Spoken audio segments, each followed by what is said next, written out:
welcome back to my channel. So today I will be doing some cooking. I am doing like a oatmeal crunch, sort of like a flapjack. So we're hoping that this time round it's going to be okay and not a disaster like the shortbread was.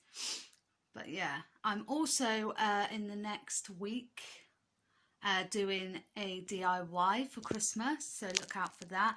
And I'm also filming my Vlogmas intro behind the scenes just at the end of November, and I can't wait for you guys to see it.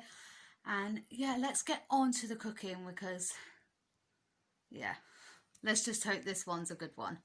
Fingers crossed. Hey guys, so we are using the book again and we are going to be making oatmeal crunch. So all you'll need is hard margarine, some sugar and porridge oats. That's it. So first we're going to grease the tin. We have to grease it to make sure. Greasing it. Make sure you got enough of the margarine on the tin so it doesn't stick to the pan.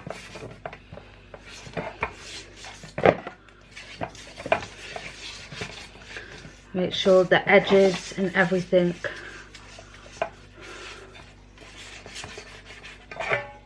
so it's all greased up like that. Put that to one side. So then we've got to put the margarine and the sugar in a saucepan. So that is what we're going to do. It's 4 ounces of the margarine and it's 3 ounces of the sugar.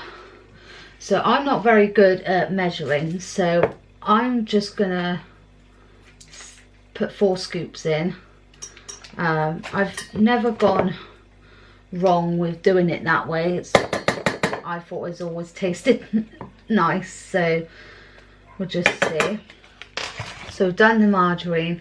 Now I'm using the sweetener instead of sugar, only because I want to keep it still low in fat sort of thing.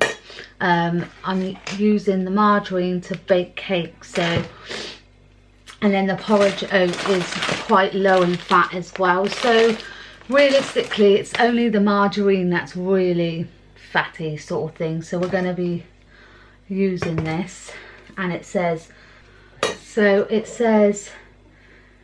ounces.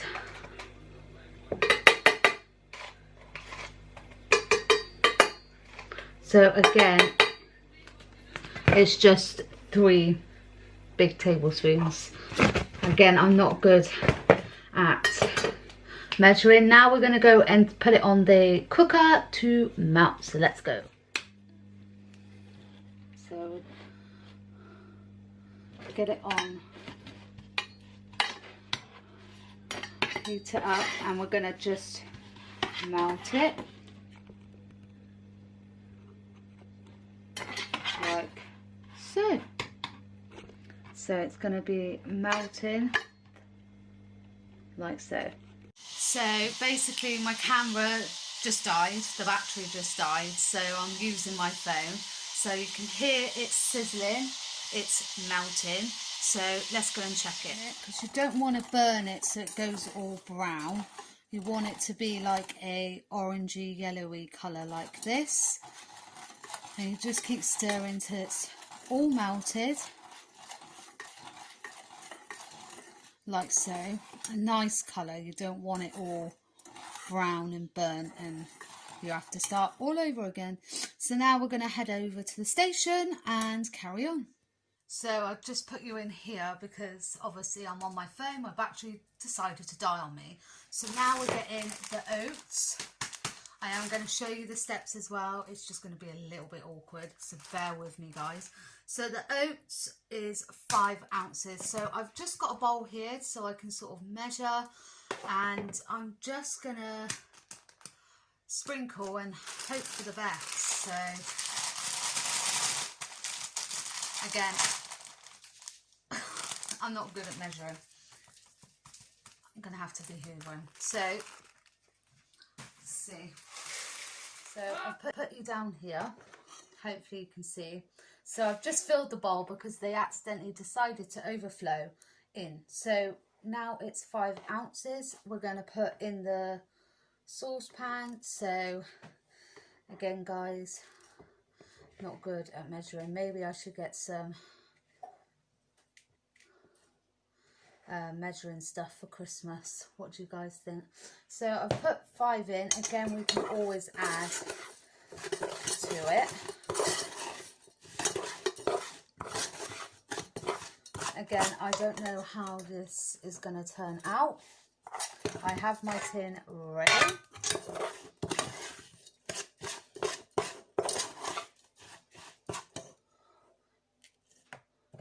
And I think we just add, I think I need a new station or a new battery for my lighting is really bad, guys, so sorry. So I've added some scoops, so it's like that texture there, like so. Now we're going to, if you're happy with that, again you can always add some more to it as you're gradually stirring. You can add some more to it, really mix it up like so, really mix it up. And then when you're happy, you're going to get your tin. Depending on the size you want to do, you could get a bigger tin than that, or maybe just like a long tin, whatever. But I've got this size tin. I think that will do well. Hopefully I'll have to get a smaller one. So now we're going to put it in the tin. Trying my hardest so you guys can see. So this is what you just put them all in the bowl, or the tin, should I say.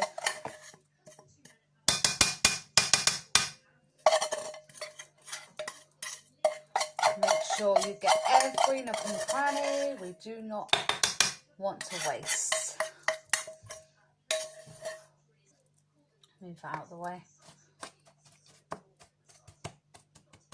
Right, I've done it. Looks like that. Make sure it's all squidged down and in place. So obviously once it rises, then it's got room to rise. So now we're going to put it in the oven for 15 minutes until it's golden brown and crunchy. So we're about to put it in the oven for 15 minutes.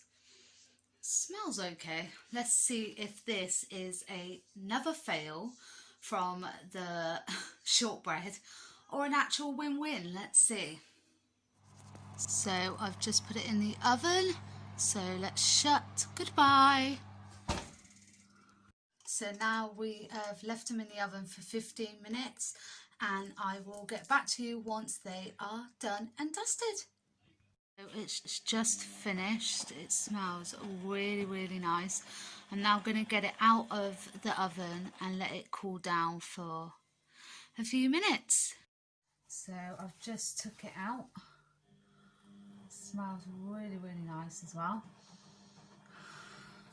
So I'm just going to leave it on the side to cool down for a bit, and then it's practically ready to be eaten. So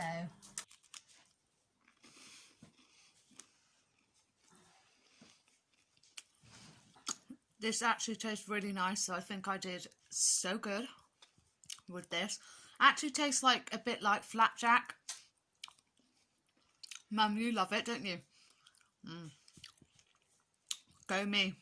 I hope you enjoyed this video. If you did, give it a big massive thumbs up, subscribe down below, and if you want to see more of these cooking videos, let me know. Again, I'm not a chef. I'm trying.